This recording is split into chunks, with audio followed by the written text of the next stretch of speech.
Bom, gente, estamos aí cumprindo os nossos horários religiosamente, né? Já estamos aqui com essa equipe montada. Doutor Maurício Crispim também já chegou, cadê ele? Ali, olha lá, o doutor Maurício vai fazer a palestra amanhã.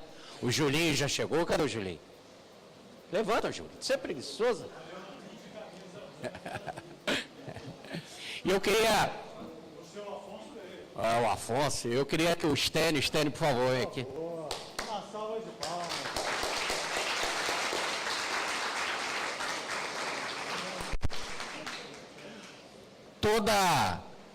Tudo que nós publicamos de Rustem, e que é um trabalho, um esforço que eu e o Júlio fazemos, mas toda a pesquisa na França, todos os documentos raros, tudo, e as ideias, as ajudas, né, também com inspirações, nós devemos aqui ao nosso amigo Stênio Monteiro de Barros, que agora está aposentado, só vem no Regeneração uma vez por mês.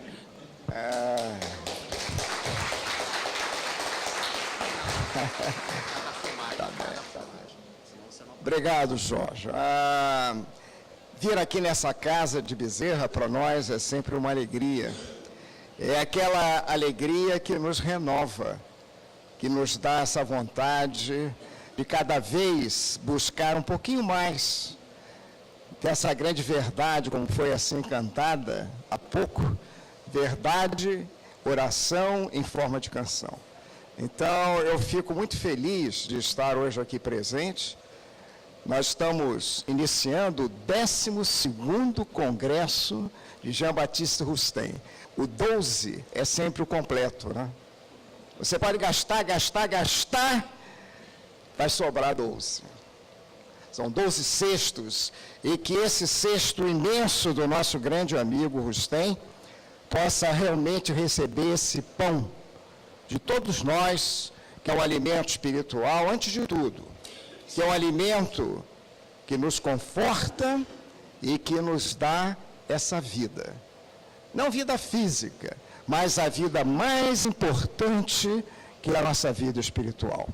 Então, que ele lá na espiritualidade, nesse momento, nós que tanto queremos ter o seu retrato, né? Nós estávamos conversando, vindo para cá a respeito disso, que ele possa receber de todos nós um abraço querido, um abraço amigo, sincero, por toda a obra que ele deixou e deixa para toda a nossa humanidade. Que ele possa, nesse instante, receber essa homenagem pequena, singela, mas profunda do nosso coração. E nós todos possamos ter um belo congresso, hoje e amanhã, que servirá para todos nós, como esse pão espiritual, como esse alimento que ele nos deixou. Graças a Deus.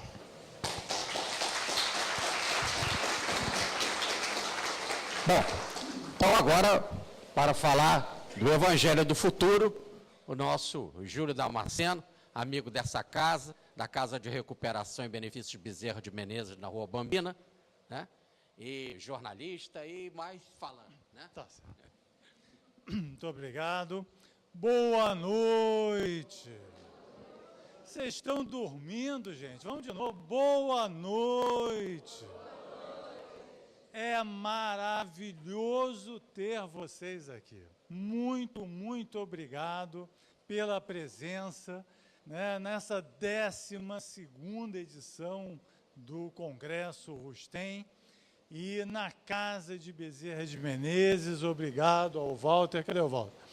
Obrigado, né, pela acolhida, pela hospitalidade. E é uma honra, uma alegria estar aqui no Teatro Bezerra de Menezes. Boa noite para os companheiros da TV Ibis, do Brasil, de fora do Brasil, além mar, né? Os companheiros lá do Sonho, é um poema do infinito, né? Que a dona Nelma toda quinta-feira assiste religiosamente. Mas então é uma alegria estar com vocês e espero que seja realmente um um congresso de muita luz, mas principalmente de muito amor, de muita fraternidade, de muita confraternização. E eu quero começar contando uma novidade para vocês como jornalista. Eu tenho fontes exclusivas que me contaram algo muito especial.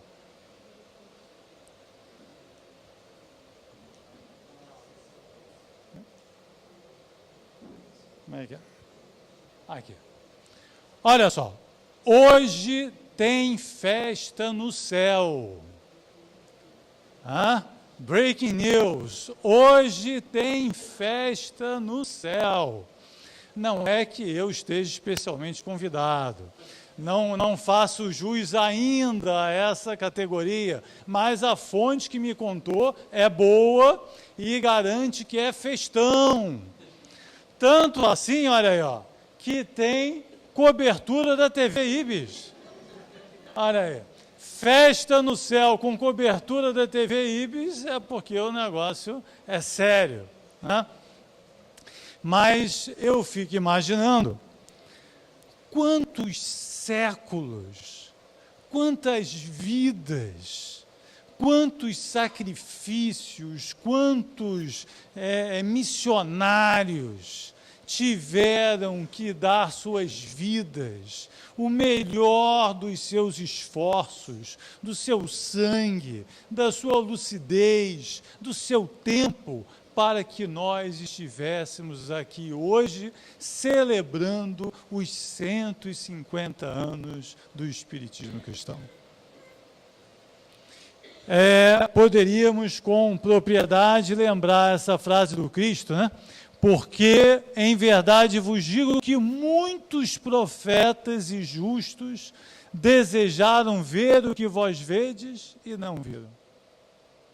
É um produto dos séculos, um produto dos milênios. Estamos 2000 anos depois da revelação cristã, celebrando o seu renascimento, celebrando a volta ao cristianismo do Cristo, de uma maneira espetacular. A nossa participação é apenas a parte terrena de um congraçamento, de um movimento universal e muito maior do que aquele que nós podemos entender e visualizar. Eu procurei imagens que pudessem traduzir a dimensão do evento real em comparação com essa nossa pequenina representação terrena. E a imagem que me ocorreu foi a dos pastores. Aqui a imagem não está muito clara, mas a imagem e a sensação dos pastores diante do coro divino. Glória a Deus nas alturas e paz na terra aos homens de boa vontade. Ou, na nossa versão lá da casa, a toda a humanidade. Imaginem pessoas simples, humildes, do campo, em meio à noite escura. De repente se apresenta uma luz indescritível e um coro de anjos, de espíritos de imensa grandeza se apresentam e celebram o nascimento de Jesus. Que desproporção entre a festa celeste e a humildade da sua contraparte terrena. Não tinham sequer palavras para descrever a José e Maria aquilo que haviam visto. Não havia com que descrever, não havia com que comparar. Tamanha era a beleza, tamanha a excelsitude daquilo que tiveram a chance de vislumbrar. Ou podemos também lembrar o episódio de Saulo diante do Cristo, a caminho de Damasco. A majestade, a luz, a beleza, a dignidade do Cristo que se lhe apresentou aos olhos era tamanha que fez com que o homem orgulhoso, o homem velho, se derramasse ao chão, completamente aniquilado, completamente convencido daquela realidade, daquela superioridade moral que ali, diante dos seus olhos descrentes, se apresentava. E com tamanha força e tamanha intensidade que foi suficiente para modificar uma vida, modificar um destino de maneira irreversível, de maneira definitiva. Imaginem o pobre do Saulo diante de Ananias, ainda cego, tentando descrever aquilo que havia visto, mas mesmo ele, tão culto, tão elegante, tão sapiente na lei, não tinha palavras, não tinha vocabulário suficiente para descrever aquela magnitude do que havia sido lhe apresentado. Mas há outros episódios. Podemos lembrar também o encontro de Maria com o anjo Gabriel. Só que aí a história já é outra, né? Que Maria, na sua evolução, na sua superioridade, na sua dignidade, ela consegue traduzir em palavras um pouco do que sentiu, um pouco do que viveu naquele encontro. Mas o resultado, nenhum de nós aqui seria capaz sequer de se aproximar, né, do seu valor, da sua beleza, que é o Magnificat, um dos maiores e mais belos poemas da história humana, uma prece de agradecimento, de gratidão ao Pai, pela bênção recebida, pela graça recebida. Talvez a nossa parte nessa história seja um pouco a dos humildes que receberam ao Cristo em Jerusalém, em que apenas diziam Hosana, Hosana, como que a saudar aquele rei maravilhoso que entrava daquela forma tão humilde na cidade santa, em cima de um burrico, né? Mas que trazia na sua fisionomia, na sua postura, toda a dignidade, toda a santidade, toda a beleza que se possa imaginar. Mas, diz o Evangelho, que mesmo que aquele povo não fosse capaz de manifestar as suas homenagens ao santo que entrava na cidade santa, as pedras falariam por eles. E nós podemos dizer aqui também, por nossa vez, se nós calássemos, talvez as paredes do Teatro Bezerra de Menezes certamente falariam em nosso lugar, manifestando a sua alegria, o seu contentamento pelo dia que hoje vivemos. Então, é com o coração em festa, sem palavras para descrever, mas com o sentimento de que participamos de algo muito maior e mais belo do que aquilo que os nossos sentidos conseguem descortinar, é que nós começamos aqui o nosso estudo e o nosso 12º Congresso Rustém. Hoje, nós estamos aqui também para celebrar o cumprimento de uma promessa. Há promessas que são solenes, há promessas que são sagradas, há promessas que são eternas, que transcendem as eras, transcendem as humanidades, transcendem os séculos e se sobrepõem a tudo que é humano, a tudo que é perecível, a tudo que é provisório e precário. A promessa do Cristo, da ressurreição, né, da chamada ressurreição, foi uma dessas. A estupefação dos apóstolos, dos seus discípulos, diante do Cristo ressurreto, Dizem os estudiosos da história do cristianismo primitivo, que foi decisiva para que o cristianismo se transformasse no movimento em que se transformou.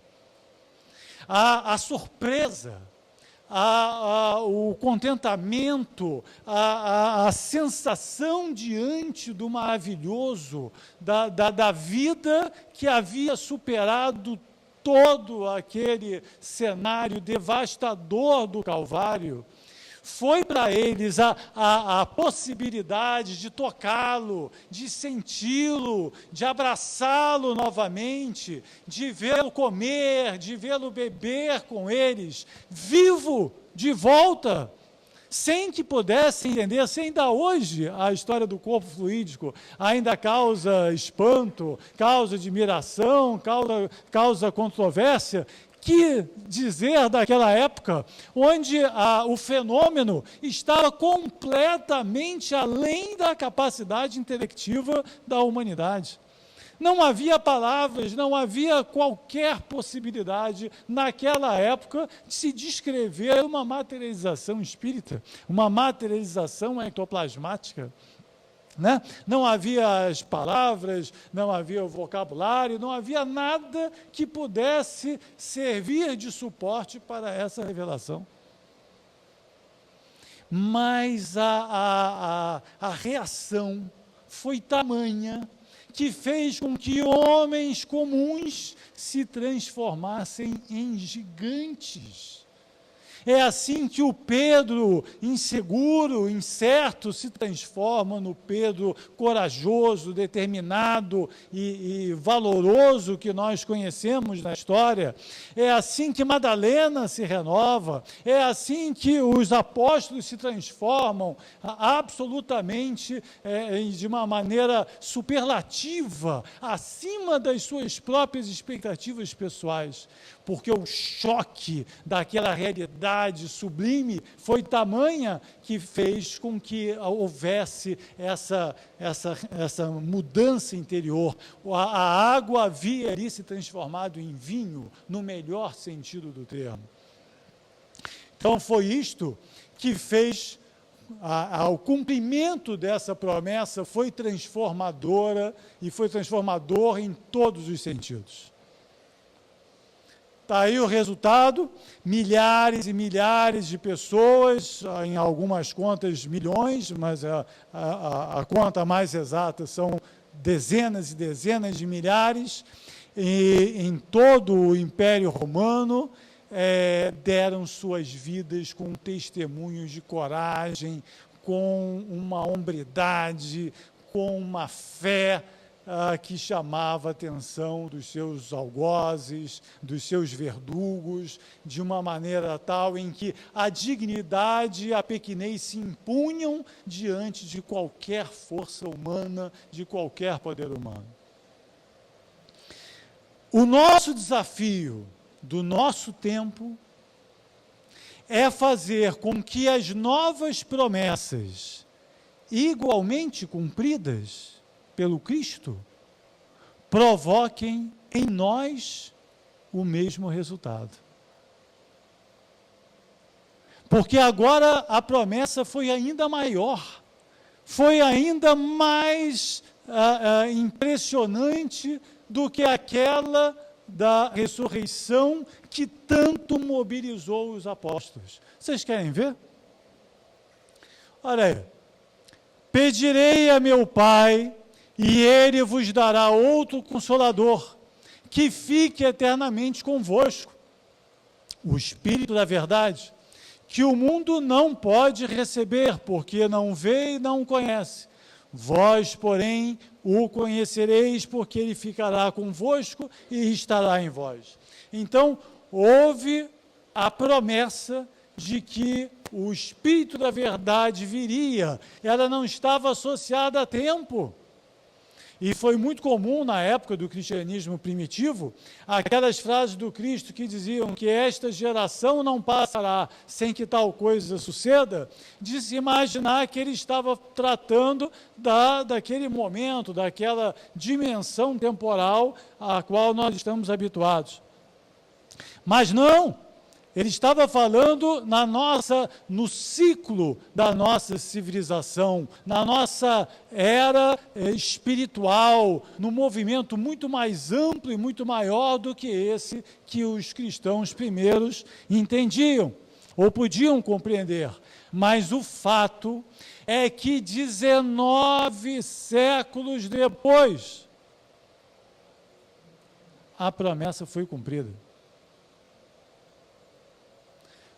Houve toda a Idade Média, toda a Inquisição, os horrores da Inquisição, o cristianismo enxovalhado, maltratado,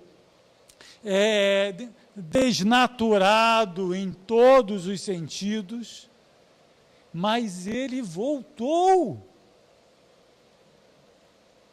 E com milhares e milhares de médiuns espalhados pelo mundo inteiro, trazendo a mensagem da mãe, do pai, do avô, da avó, da tia, do primo, do filho, surpreendendo a todos, manifestando de uma forma extensiva, com fenômenos físicos, fenômenos intelectuais. Era a mesa que dançava, era a cadeira que flutuava, era a mensagem recebida por todos os meios possíveis, de uma forma tal e tão impressionante, tão constante e tão universal, que se tornou moda no mundo inteiro, chamando a atenção, então, de sábios, de intelectuais, de pesquisadores, entre os quais certamente se destaca o nosso Allan Kardec. Mas essa era apenas a primeira parte da promessa, porque havia uma segunda parte, em que esse Consolador, enviado em nome do Pai, vos ensinará todas as coisas e vos fará lembrar tudo que vos tenho dito.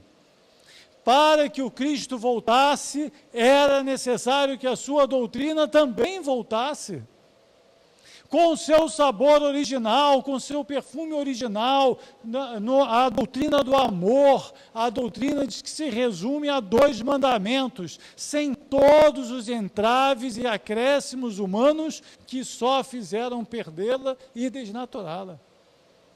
Simples assim. Amar a Deus sobre todas as coisas e ao próximo como a si mesmo. Isto resume toda a lei e todos os profetas. Mas termos de novo os próprios apóstolos voltando quase 2000 anos depois e reproduzindo e explicando palavra a palavra, versículo a versículo, todo o Evangelho de Jesus, cada ensino dele, cada palavra, cada fenômeno, cada episódio, com esse requinte de sublimação, de nobreza espiritual, de beleza, de profundidade, de espiritualidade, era o cumprimento definitivo e inconteste daquela promessa feita quase 2000 anos antes. A pergunta histórica que nós precisamos fazer é: o cumprimento da primeira promessa foi suficiente para uma transformação intensa dos cristãos primeiros? E eles fizeram história com aquilo que receberam. A pergunta que se apresenta a nós todos hoje: que faremos da revelação recebida? De que seremos capazes? Daqui a 2000 anos, quando olharem para trás, que testemunhos daremos nós se já não nos cobram mais a vida?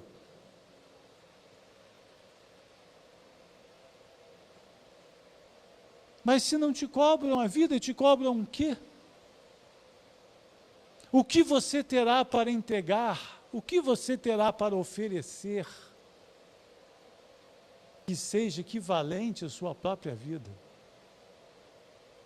Que tipo de sacrifício, que tipo de milagre você está disposto a oferecer para que no futuro se lembrem de nós como verdadeiros cristãos?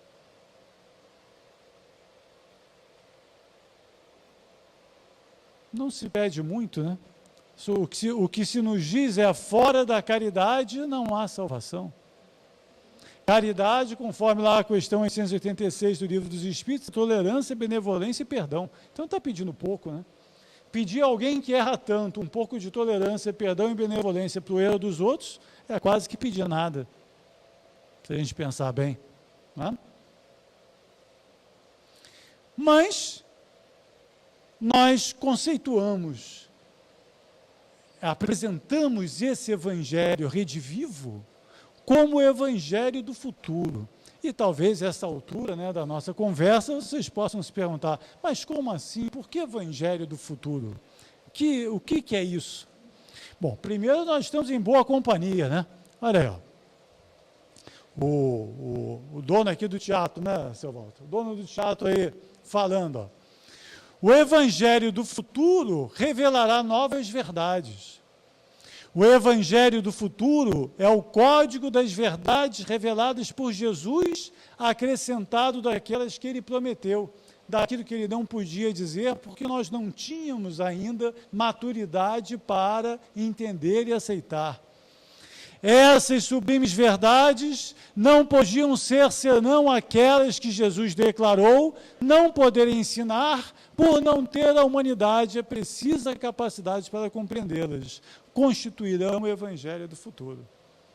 Então, esse evangelho redivivo, esse evangelho original, esse evangelho que volta com a pureza do Cristo, o nosso patrono querido, né, o nosso exemplo, se diz, esse é o evangelho do futuro.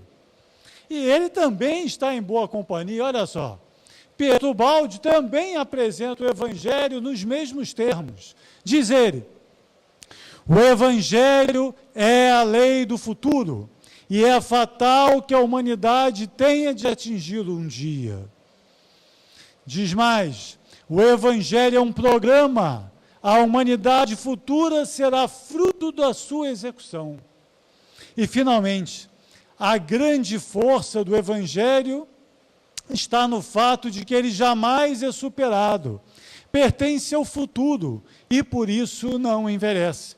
Está no fato de que ele constitui um ponto de chegada e não de partida.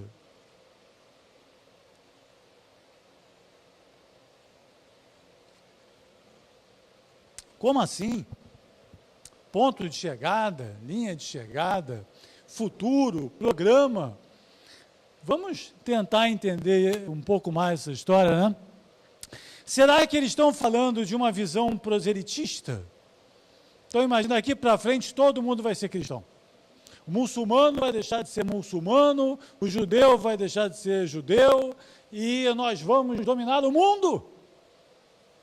Já ouvimos isso tantas vezes, né? Chega a arrepiar, né? Então seria assim, ó, nós e os outros. Nós vivemos isso durante séculos, né? Nós e os outros. E se a gente quiser mais, ó, somos nós. É o nicho do nicho do nicho do nicho, né? Porque aquilo que eu acredito, aquilo que eu defendo é mais importante do que todo o resto. Os outros é que vão ter que se adequar àquilo que eu acredito. É óbvio que, né, que a minha crença é superior, é melhor e mais importante. Será que é isso que Bezerra de Menezes e Pietro Baldi estão se referindo ao denominar o evangelho como evangelho do futuro? Certamente que não, né? Quem conhece um pingo de cristianismo sabe que não é nada disso. O Cristo, o Filho do Homem, veio para servir e para ensinar a servir e não para ser servido. Não veio para dominar o que quer que seja, não veio para conquistar prosélitos no sentido superficial do termo, veio fazer convites a corações, que não tem nada a ver com número, nem com aquilo que você fala, nem com a igreja que você frequenta, nem com o centro que você vai, quantos passos você dá ou deixa de receber, não tem nada a ver com isso. A pergunta que se apresenta é: você ama? Você ama? Amor de verdade, amor sacrifício, amor doação, amor silêncio, amor compreensão, amor serviço, amor dedicação. Amar como Jesus nos amou. Então você é cristão. E aí não interessa de nada, de nadica, o rótulo exterior que você quer utilizar. Até ateu, você pode ser ateu, pode ser o que você quiser. Mas se você ama alguém, alguma coisa pela qual você daria a sua vida e dá, porque não pode ser amor de blá blá blá, não pode ser amor teórico. Amor de blá blá blá não é amor, é ficção, né? Ficção amorosa, né? Mas se você ama de fato e dá a sua vida por aquilo que ama, você é cristão. Bom, será que é uma visão arqueológica? Quer dizer, esse evangelho do futuro será um evangelho com as suas tradições preservadas, guardadas para futuras gerações? Será que é isso? Hein, gente? Sim ou não? Ih, está fraco, todo mundo dormindo. Eu vou lá atrás, não, vou lá atrás para acordar o povo aqui, né? É sim ou não? Não. Deixa eu ver o lado da direita aqui, sim ou não? Não. Agora da esquerda aqui, sim ou não? Ah, está melhorando. Tinha gente, o Brito estava dormindo ali, ó. Eu vi o Brito roncando ali. Oh, né? Vamos lá. Então, olha, não pode ser esse o sentido dessas palavras também sagradas do Cristo, né?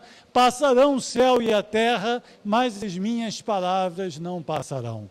Deve haver um sentido melhor e diferente, mais nobre, a essa perspectiva do evangelho do futuro, nem proselitista, nem arqueológica, mas muito mais nobre, muito mais santa, né? Vamos ver isso com calma. Na questão 614 do Livro dos Espíritos, Kardec faz essa pergunta, olha, que é uma das mais importantes. Ele abre a terceira parte do Livro dos Espíritos com essa frase, com essa pergunta, né? A lei que se deve entender por lei natural. E a resposta dos Espíritos: a lei natural é a lei de Deus, ou seja, a lei da natureza, né? E depois segue ele: as leis divinas, que é o que compreendem no seu âmbito, concernem alguma outra coisa que não somente ao procedimento moral, porque normalmente tem uma caixinha aqui, ó, da nossa cabeça, que foi adestrada, educada, condicionada a associar a lei de Deus com lei moral, não é isso?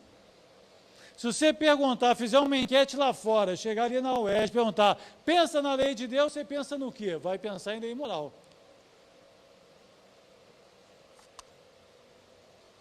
No sentido religioso do termo. Mas os espíritos explicam que não, ó. Perdão? E agora? Como é que volta?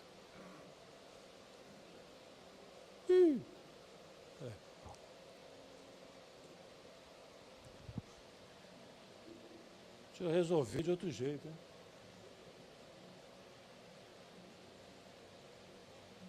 Eles dizem outra coisa, ó. Ih, meu Deus. Pegadinha. Todas as leis da natureza são divinas, pois que Deus é o autor de tudo. Então, todas as leis da natureza, todas as chamadas leis naturais, são também divinas, porque Deus é o autor da criação. Então, a lei da gravidade, o autor é Deus. A lei da ação e reação, o autor é Deus.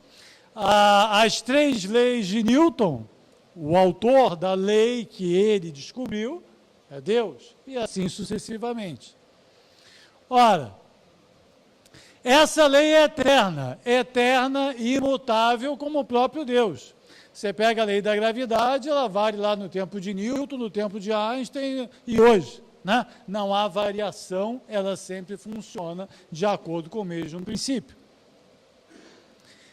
Para nós, o mais importante, que até hoje ainda é objeto de discussão e que talvez seja um dos pontos mais importantes, uma das mais importantes contribuições da doutrina espírita para a sociedade moderna, né, contemporânea, é que há uma lei moral que está acima das contradições e das opiniões humanas.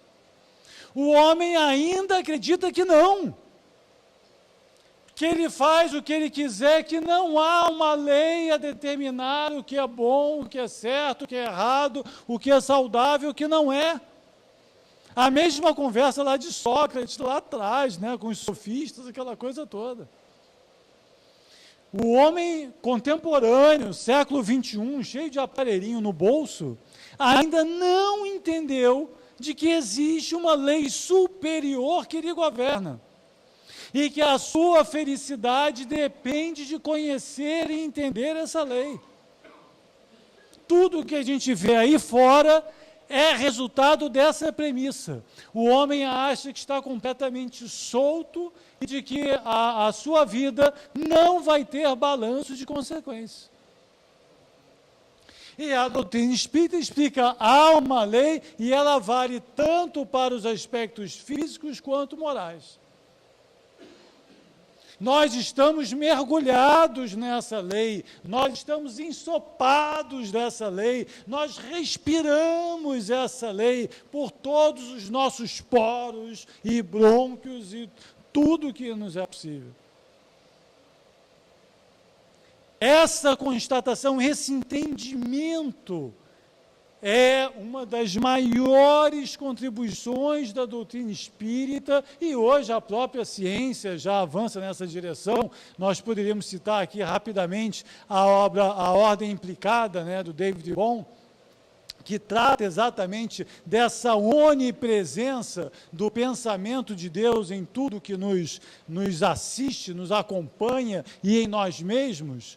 Mas essa constatação, esse entendimento é um dos mais importantes para o nosso progresso. E mais, ele está ligado a um outro conceito que é tão importante que vale aqui a nossa noite de abertura do 12º Congresso Rustem, que é a tal da unidade da substância, que começa lá com Kardec nas questões 30 a 33 do Livro dos Espíritos. Na 33, que nós destacamos aqui, ele pergunta: a mesma matéria elementar é suscetível de experimentar todas as modificações e de adquirir todas as propriedades? E os espíritos respondem: sim, é isso que se deve entender quando dizemos que tudo está em tudo. Belíssima resposta, ontológica. Mas aí eles ainda estavam falando no entender de Kardec, do jeito que ele fez a pergunta, pensando apenas na matéria. Mas a resposta era muito mais avançada do que a pergunta, né? Quando dizia que tudo está em tudo. No Livro dos Médiuns, ele avança um pouco. Ó. O fluido universal será ao mesmo tempo elemento universal? Sim, respondem eles. É o princípio elementar de todas as coisas. Isso em 1861, 4 anos depois, portanto, lá do Livro dos Espíritos. Agora já diz o princípio elementar de todas as coisas. Na questão 28 do Livro dos Espíritos, Kardec ainda não sabia a relação entre matéria, o fluido e o espírito. Em Rustem, lá no seu 4º tomo, no item 1, os espíritos confirmam essa matéria-prima da criação, digamos assim. E aqui numa simplificação antropomórfica, né? Todo esse vocabulário, matéria-prima, etc., é uma simplificação da criação original, né? A própria palavra criação. O fluido universal que de Deus emana e o toca de perto, constitui um instrumento e o meio pelos quais ele, Deus, opera todas as criações, assim de ordem espiritual, de ordem material, como de ordem fluídica. Ou seja, matéria, fluido, que é energia, espírito, tudo provém desse fluido universal, dessa matéria-prima divina.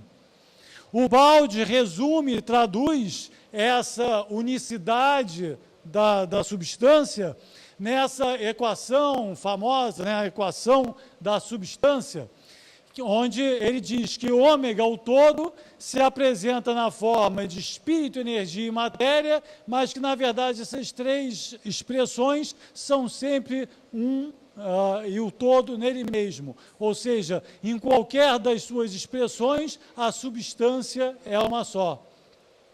Essa versão matemática foi confirmada por André Luiz na obra Evolução em Dois Mundos. Diz ele: o fluido cósmico é o plasma divino, hausto do Criador ou força nervosa do todo sábio, substância original, matéria primária de que se compõe a base do universo infinito. Enfim, em diversos momentos, sempre o mesmo ensino, sempre a mesma lição que nós precisamos absorver para o nosso aprendizado.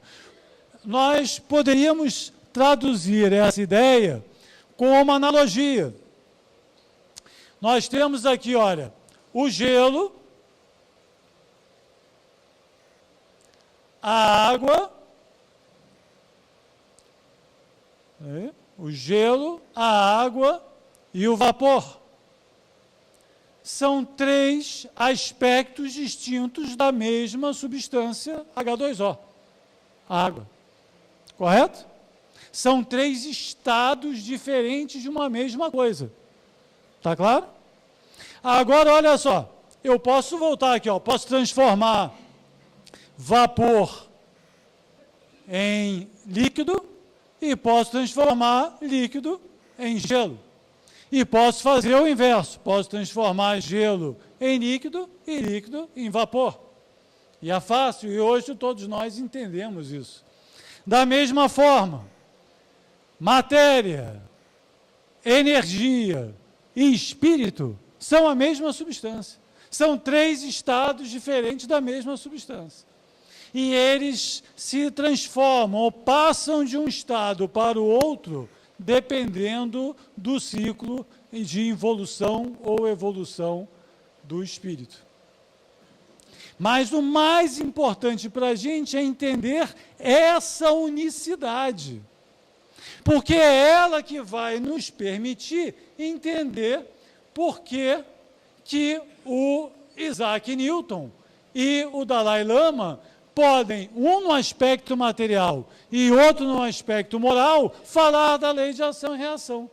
Isso não seria possível se a substância, se a criação divina não tivesse essa unicidade ensinada por Kardec, Rustem, Ubaldi e Chico. Está claro isso? Hein, gente?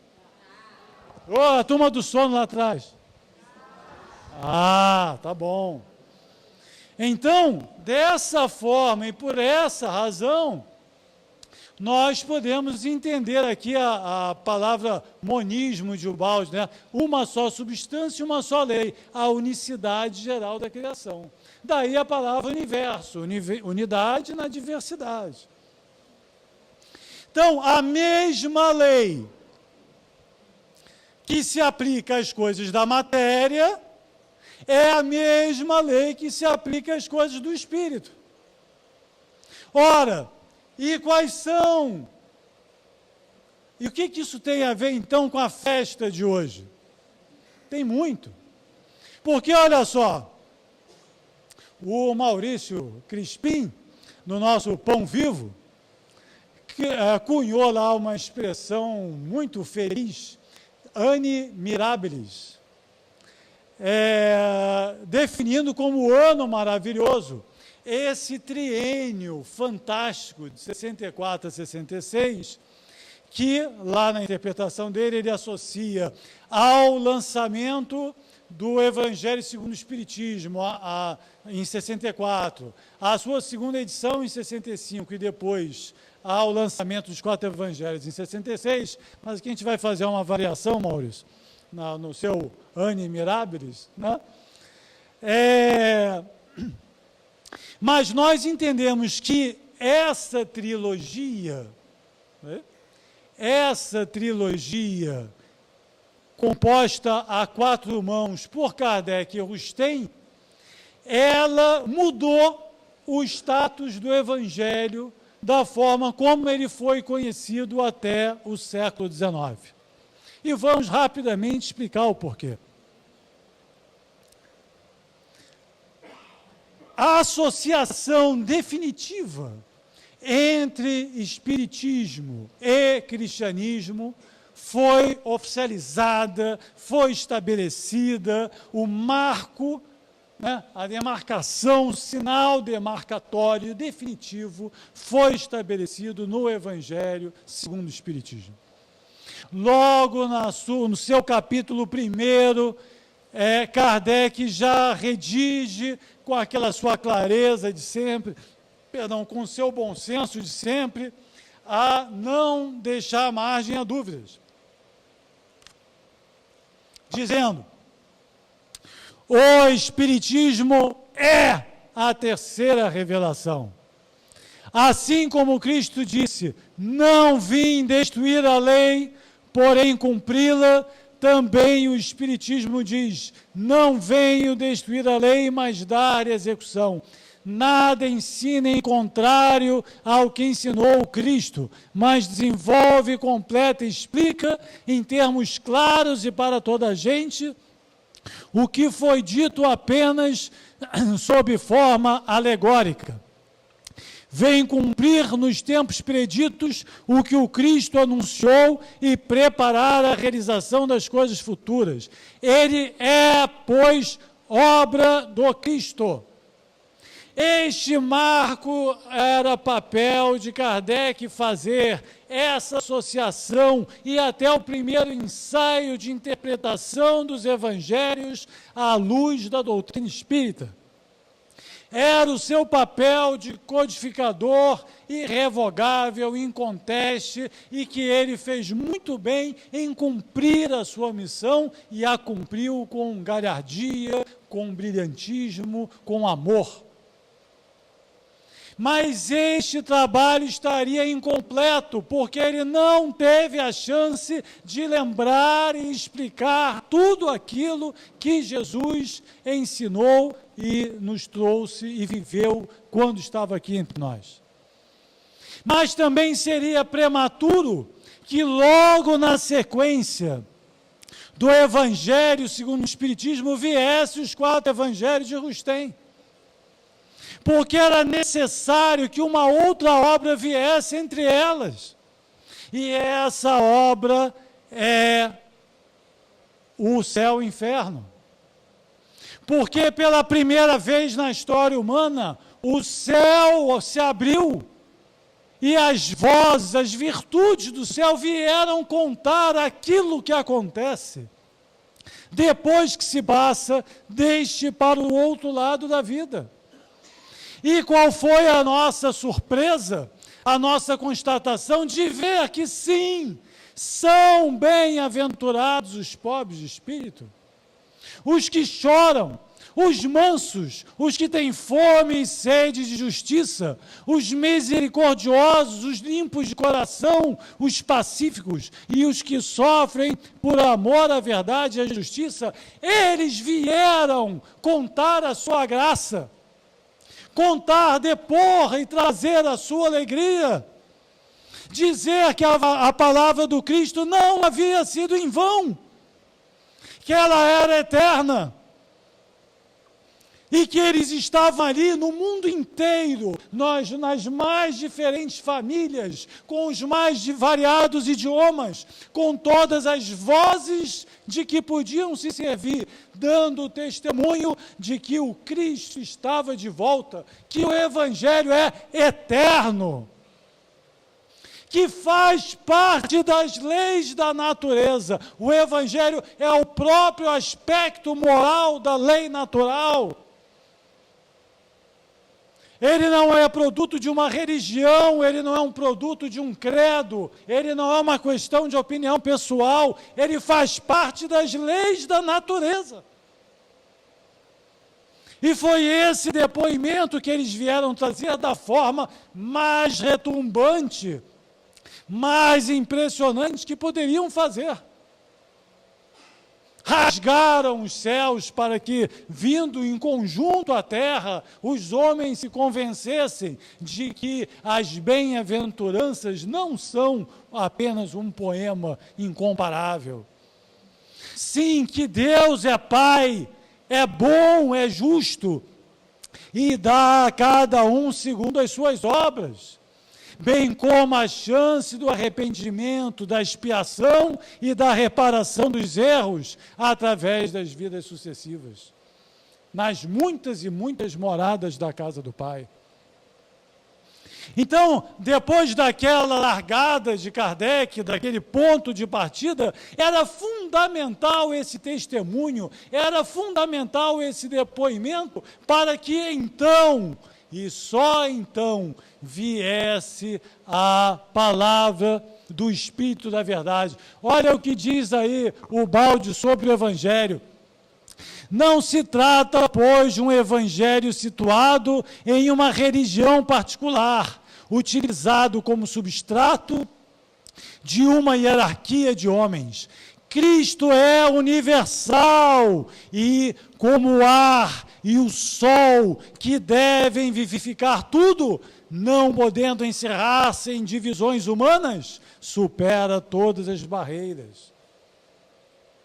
É este Evangelho que está de volta nesta obra, e é por isso que ela só poderia vir depois daquelas duas primeiras, porque aquele testemunho dos felizes, dos infelizes, com aquele cunho de realidade, com aquela autenticidade, com aquela voz humana, né, de humanidade, é que era necessário para que finalmente o Evangelho voltasse ao seu brilho original, revisto e ampliado por seus autores, lembrando, explicando e complementando tudo que Jesus nos ensinou.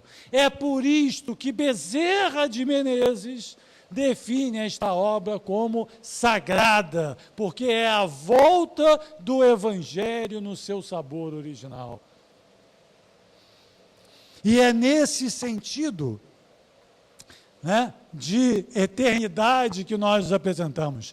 Olhem essa frase e vejam se nela não reconhecemos o Cristo de volta. Diz ele, dizem os Espíritos lá na obra dos 4 Evangelhos, é cristão, quaisquer que sejam as suas crenças, qualquer que seja o culto externo que pratique, todo aquele que ama os seus semelhantes, que procura fazer-lhes o maior bem possível, que envida esforços por progredir e auxiliar o progresso de seus irmãos. Esse é cristão segundo Cristo, é a ovelha de um bom pastor. É uma vida de amor, é uma vida de boa vontade, é uma vida de serviço, é uma vida de humildade, é uma vida de caridade, é uma vida de fraternidade, daquele que não hesita em dedicar seus dias, suas horas, seu tempo, seus recursos e tudo que estiver ao seu alcance para fazer com que o bem, com que o tal do reino de Deus se materialize na terra. Independente do seu credo, todos são chamados a participar. Todos, de todas as religiões, aqui não há barreiras, porque amor todos sentem e todos podem sentir. E derruba-se todas as barreiras que separam os homens, refunda-se a cristandade em tudo aquilo que pode uni-los. É deste cristianismo que nós estamos falando, é isto que está de volta, e o que mais as pessoas precisam lá fora, senão isso? O que mais as pessoas precisam lá fora, senão esse amor de volta? O que mais as pessoas precisam lá fora, senão apaziguar seus corações, deixar a crítica de lado e somar esforços para que o bem se realize? Há algo mais contemporâneo, mais moderno, mais necessário, mais urgente do que isto que aqui se apresenta?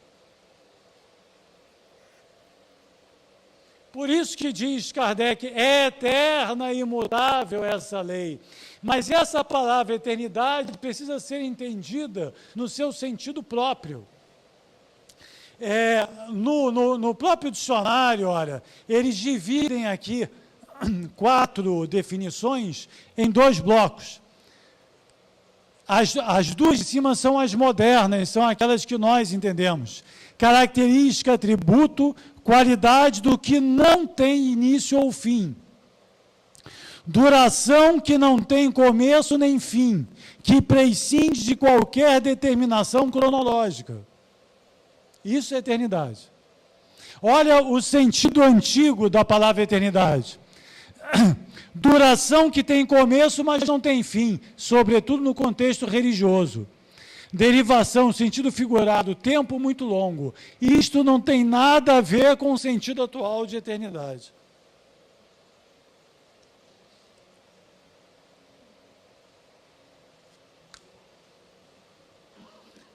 Então, para a gente, o Evangelho é do futuro porque é eterno.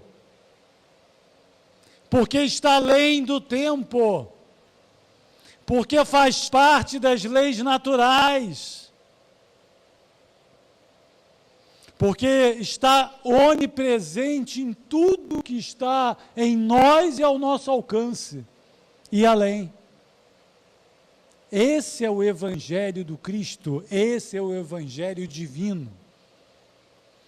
Mas os irmãos poderão se perguntar também, se é assim, por que então é tão difícil vê-las, senti-las, compreendê-las a essas leis divinas que estão ao nosso redor? Vamos ver? Voltemos agora a Kardec e Rustem ali em tabelinha. Ó. Kardec pergunta, onde está escrita a lei de Deus? Resposta, na consciência. E em Rustem, a lei divina, eterna e imutável como Deus, está escrita na consciência de todas as criaturas e deposta no fundo de todos os corações. Igualzinho, igualzinho. Seguem eles. Lembrando o Evangelho, o reino de Deus está dentro de vós.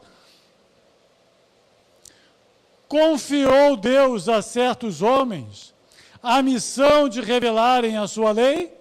Resposta, em todos os tempos houve homens que tiveram essa missão. São espíritos superiores. Rustem, cada época tem seus missionários. E a cada era só é dado o que ela, a humanidade, pode comportar. Então, há sim missionários, homens superiores, mulheres, que em todos os tempos vieram revelar, antecipar aquilo que a humanidade não havia ainda podido compreender. Só que, naquela época, se imaginava que o ser superior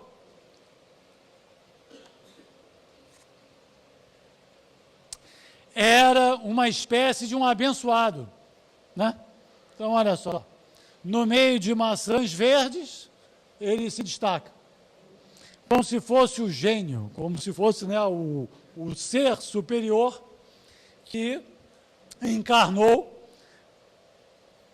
e que constitui uma singularidade, uma exceção, quase que uma aberração da natureza, pelo fato de ter aqueles talentos, aquelas verdades que ninguém ainda conseguiu alcançar.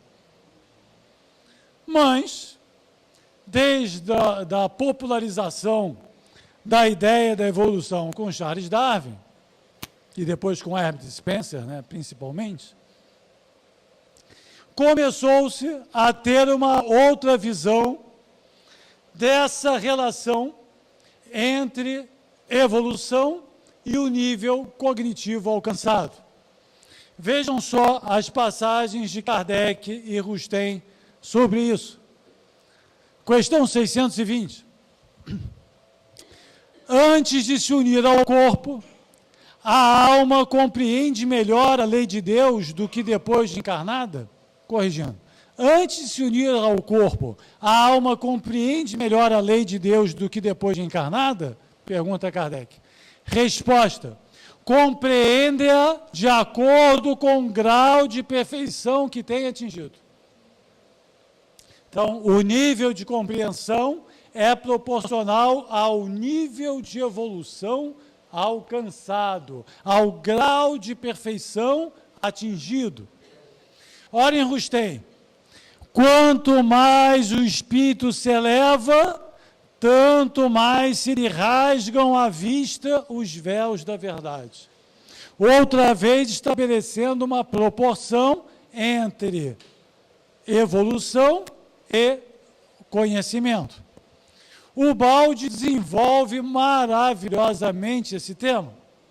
Pegamos aqui algumas passagens. É a evolução do espírito que traça e supera os limites do conhecimento. E mais, o que estabelece o grau de nosso conhecimento é o nível de evolução alcançado. Então, todos três ensinando a mesma coisa, rigorosamente igual. O conhecimento que nós alcançamos e o modelo de consciência, o padrão de consciência que nós atingimos, é proporcional ao grau de maturação do nosso psiquismo, ao longo da evolução. E o Balde foi tão feliz nesse assunto, que ele lá no Ascese Mística, ele conseguiu estabelecer patamares dessa evolução. O mais básico é a consciência sensória, aquela que depende apenas dos sentidos e não consegue elocubrar a partir daquilo que vê. É uma limitação conceitual que impede, inviabiliza o uso da intuição, da imaginação, de uma série de recursos que são necessários para o avanço do conhecimento. O nosso padrão atual, predominante, é o racional analítico. A razão é a nossa principal conquista do momento, nessa volta. É o resultado de milênios e milênios de trajetória evolutiva. E deve ser preservado. Quando se diz que Kardec é o bom senso encarnado, é um grandíssimo elogio, valioso elogio, porque é o primado da razão, né? É o superlativo da razão que consegue penetrar, vislumbrar os arcanos espirituais a partir dos seus próprios recursos. Ocorre que este patamar tem também níveis que estão além da sua compreensão atual. Então, quando o Einstein dizia que para pensar num problema e 99 vezes não consegue encontrar solução, mas que uma vez apenas dá espaço à intuição e assim consegue resolvê-lo, esse espaço da intuição, esse espaço da visão sintética, esse espaço que supera a razão num lampejo, numa compreensão instantânea daquilo que a razão só pode apreender em partes e lentamente, esse patamar é superior àquele que nós nos encontramos hoje. E é, por exemplo, aquele que estava se cristalizando como habitual para o Balde. Mas além desse, ainda existe além, que ele denominou como místico unitário. É aquele de um Francisco de Assis, é aquele de uma Teresa d'Ávila, daqueles que, na espécie humana, alcançaram os maiores patamares da sublimação espiritual e psíquica, e que, portanto, alcançaram verdades que estão longe da nossa compreensão. Esse é o patamar místico unitário. Depois dele existe o crístico, e assim sucessivamente. Nós poderíamos ainda elevar essas classes. Mas, para nós, o mais importante é a compreensão da adequação que existe entre aquilo que você consegue compreender e o seu nível espiritual alcançado. A realidade exterior é uma só, mas a acuidade espiritual, a capacidade intelectiva, a capacidade de perceber aquilo que... Me ajuda com um tempo aí. De perceber aquilo que está diante dos olhos, varia de pessoa para pessoa. Talvez, graficamente, nós possamos ter essa compreensão. Olha aí.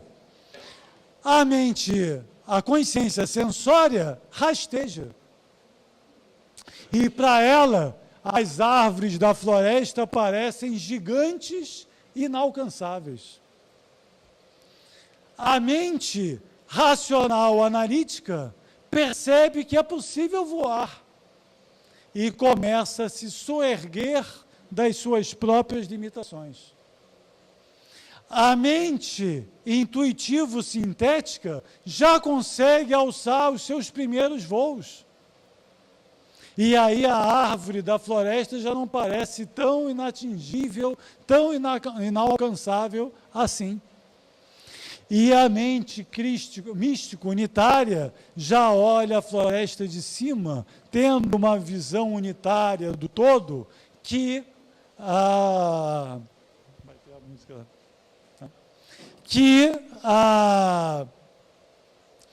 só aqueles que conseguem alçar os grandes voos conseguem compreender. Como eu enxergo pouco, eu consegui uma analogia que talvez seja ainda mais clara nesse sentido. Vocês querem ver? Olha só. Vê se vocês se lembram do exame de vista, né? Quando o Júlio Caldas está aí hoje? Não está, né? O nosso amigo Júlio Caldas, lá da Casa de Recuperação, ele é meu oculista. Aí ele mostra o A desse tamanho. Júlio, qual é a letra? Aí eu, com a minha mente sensória, eu não consigo vislumbrar lá o A que está por trás da figura que ele projeta.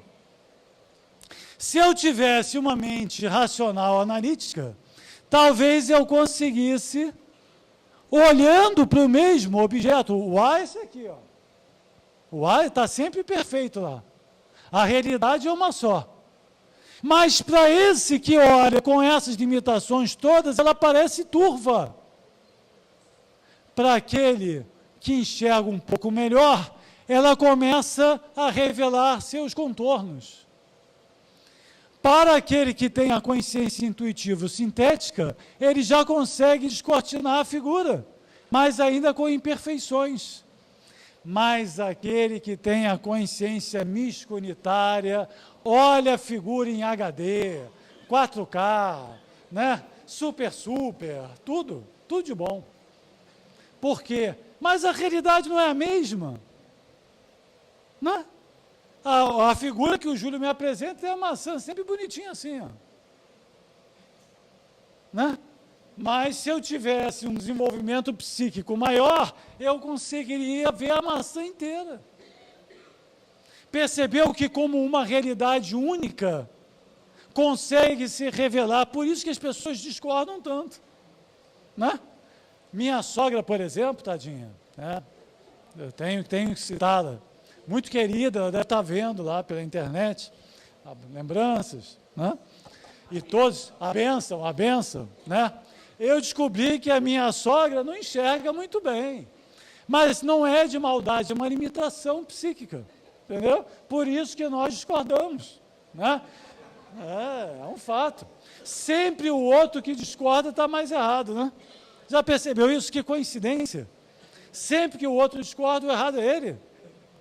né? É uma coisa, um fenômeno universal, independe de idioma, né? Mas então, olha, agora a partir do 12º Congresso Rustem, ninguém mais vai esquecer de quantas perspectivas diferentes existem para a mesma verdade.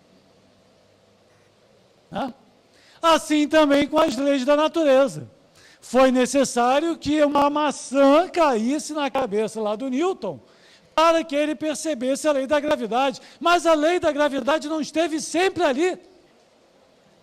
Você levante a mão. Quando você levanta deixa cair alguma coisa no chão, ela cai ou não cai? Meu Deus.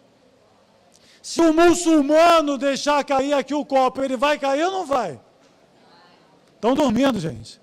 O pessoal da internet precisa ouvir vocês, senão ele vai achar que está um sono aqui, né? Reparador, né?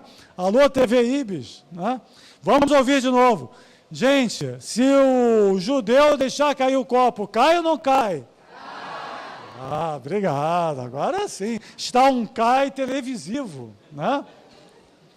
Então, da mesma forma, o Evangelho está aí, esperando. Caiu. Aí, ela deixou cair, caiu. Está vendo? O Evangelho estaria esperando por nós. Da mesma forma, pela nossa compreensão. Da mesma forma como a lei da gravidade estava esperando um Newton. Entendeu? A diferença é que agora, essa eternidade está ao alcance de cada um. Ela não depende de fórmulas matemáticas. Vou baixar um pouquinho.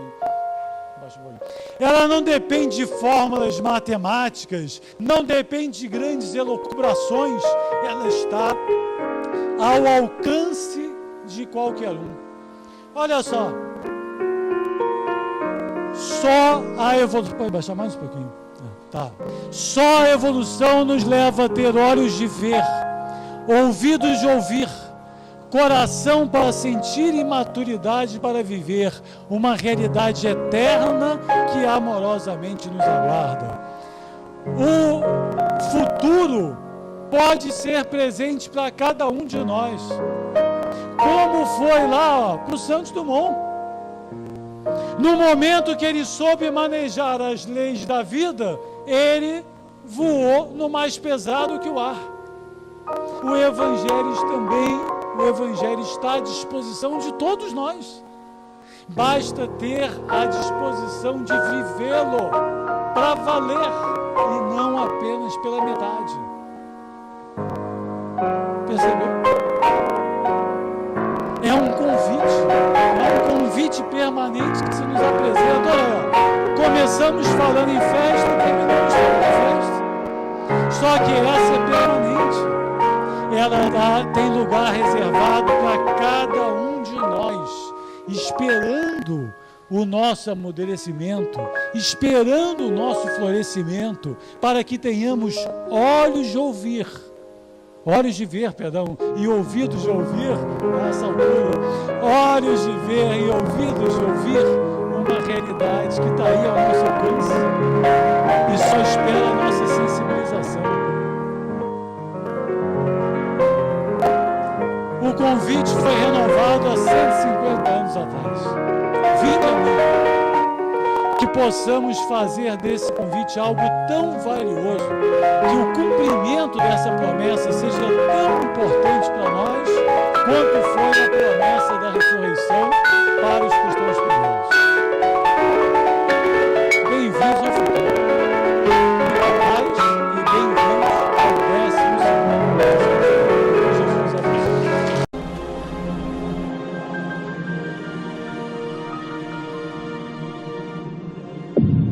IBIS, Instituto Brasileiro de Benemerência e Integração do Ser.